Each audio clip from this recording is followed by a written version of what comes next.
What is going on? Welcome back to the Purple and Gold Bars show. I am your host, Supreme Overlord, aka Mr. AI Man 3000, aka Mr. Purple and Gold Bars, at your service. We got a wild one today. Let me see if this is sweet. So that didn't even break. Okay, cool. I was expecting everything to break after I set it all up and Streamlabs would not go live. But we got both the vertical, we got the horizontal, we got all the ways that you guys could like having your stream set up. So I want to get right into it because I've been thinking about this the last couple days. I've been busy, getting some Christmas shopping done. So sorry for the lack of as many lives as this week. As you can see here, my voice is still a little bit raspy, so it hasn't I haven't 1,000% gotten better, but we will get there. But I really wanted to talk about Mr. Cris Carter. I want to react to it a little bit here, and I know Coach Holcomb definitely reacted and went a little bit too hard. And first and foremost, I do want to say I do respect Mr. Cris Carter, what he did for our Minnesota Vikings.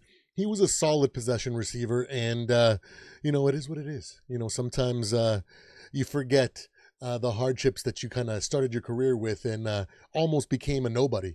Had some other team, our Minnesota Vikings, had a little grace with you, Mr. Cris Carter. Hey, what's going on? Samuel, I emailed you. Guess what? I found the tracking number. I emailed you the tracking number. So use that. Go to your local post office, give them that tracking number, and they will figure out where it is and get it rerouted to you. That way you can get it because it should be there by now. Okay. So here we go. Let's get the intro started, guys, and we're going to go in a little bit hard on Mr. Cris Carter here.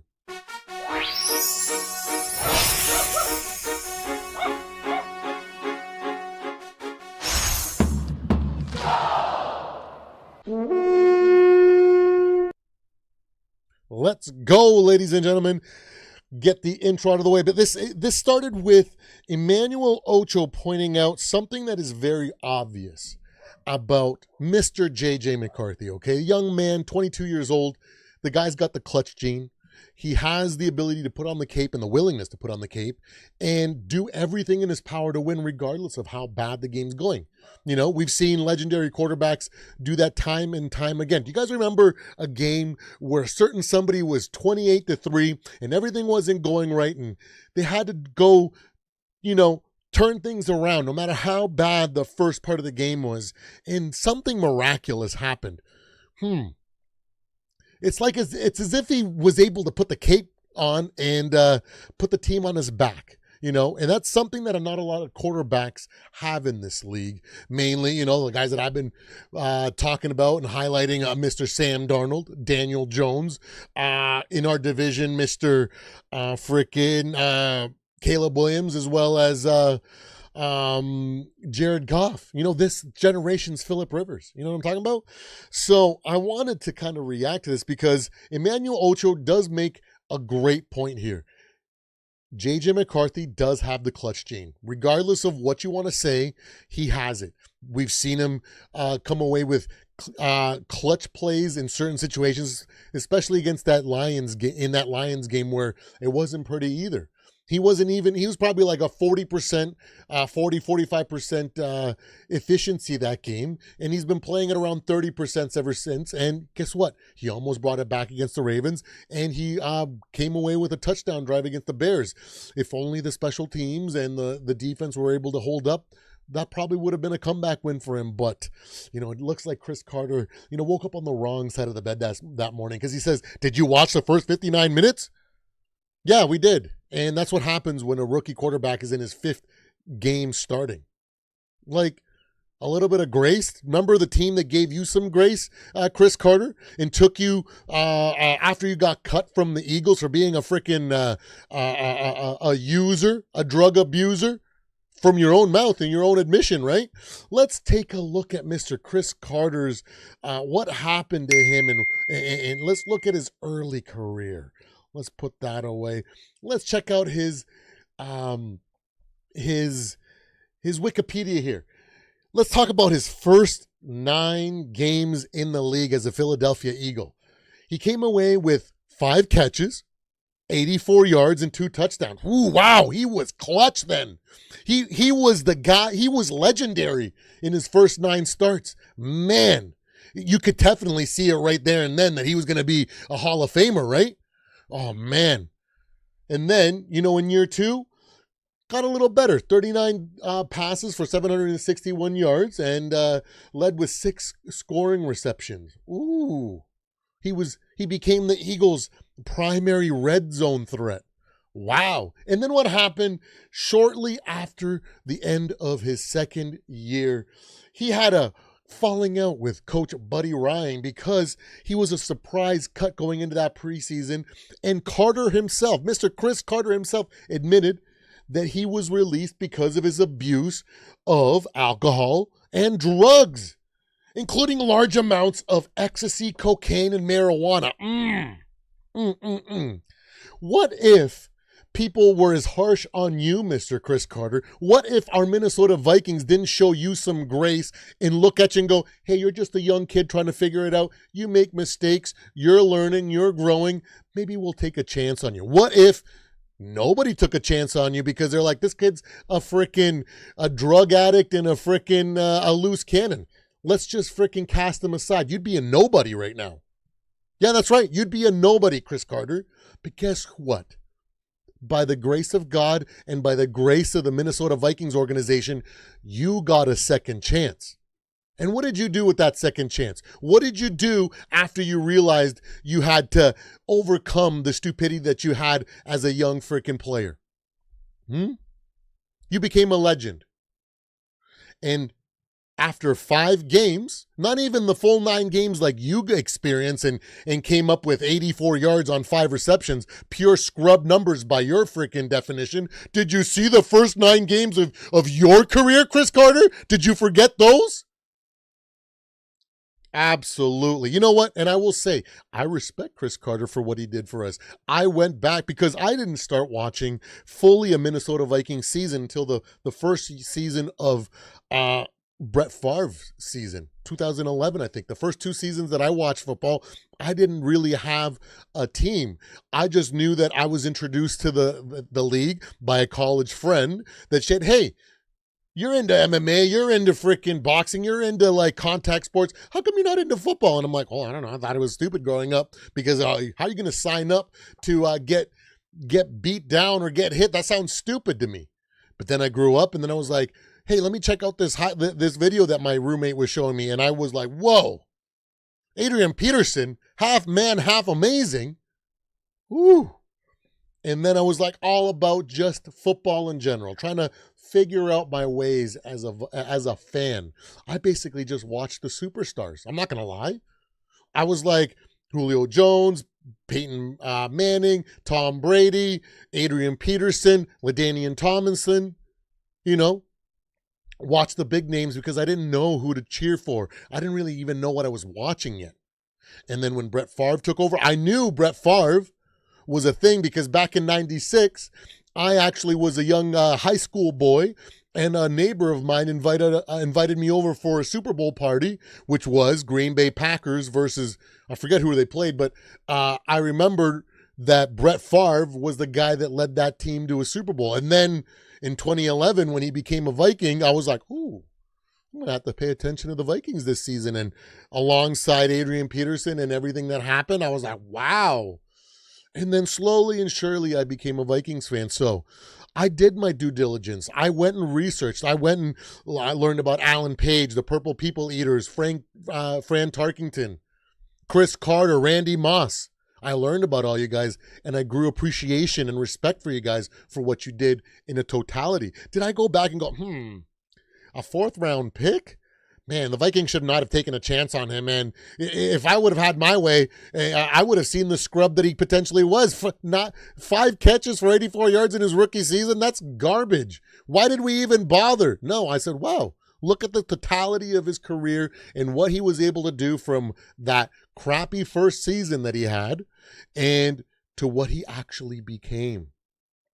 The power of grace If the Minnesota Vikings didn't give Cris Carter or show him some grace and give him a second chance, he would have bounced around and probably became a never was. So big talk coming from a guy that was basically, could have been a guy sitting at his local pub going, I almost had a chance of being somebody, but, I was drinking and drugging, and my coach cut me, and nobody ever gave me a chance. Man, imagine that. Absolute buffoonery. Let's be real, guys.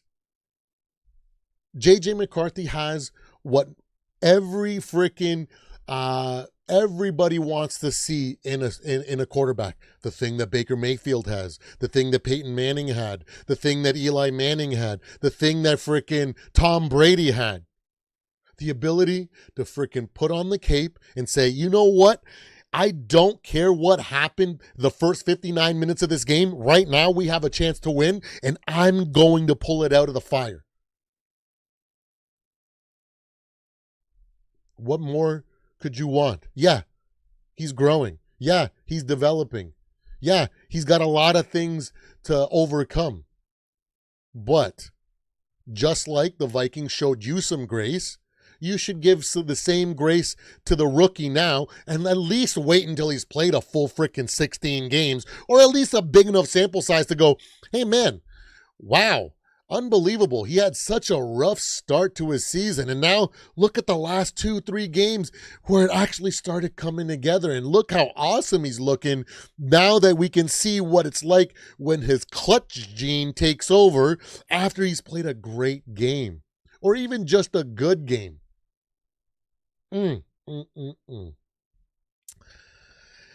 Absolute buffoonery from a legend right there.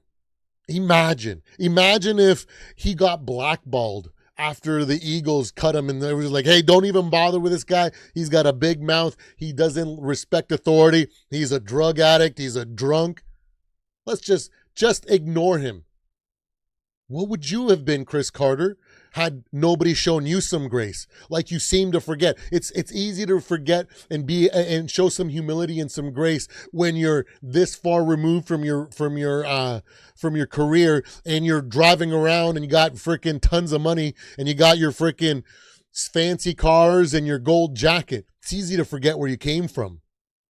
Did you forget that you were freaking drugging and drinking and almost out of the league because of it, because of your stupidity as a young player? I know it's not the same what you did versus JJ. At least JJ McCarthy is a freaking young guy that ain't freaking out drugging and doing, he's a family man. He's gotten his first kid and he's the first one in the building and the last one to leave.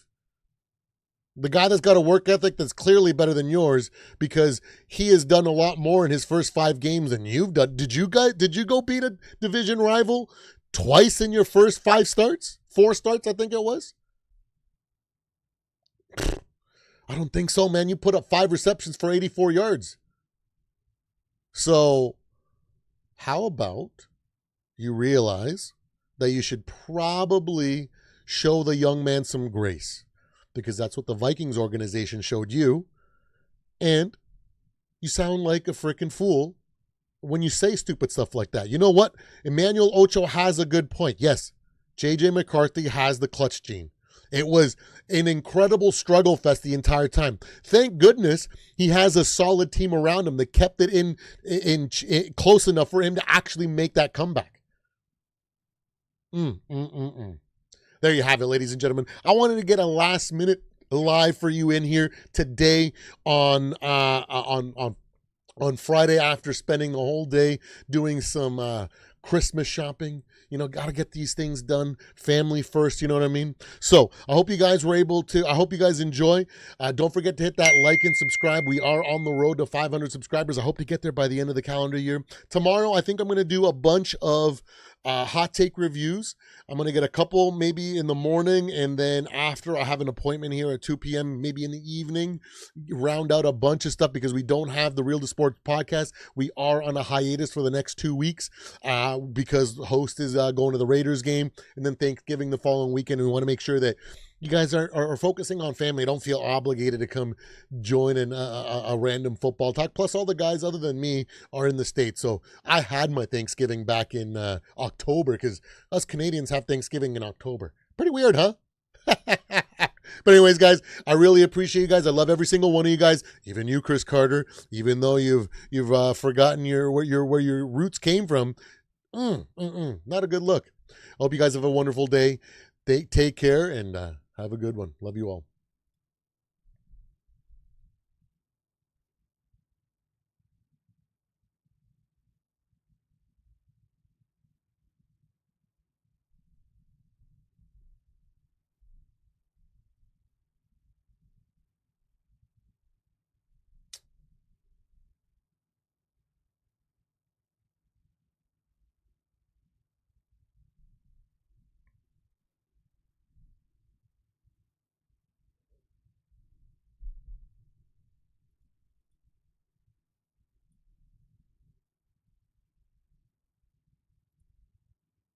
Samuel, hopefully you can still hear me.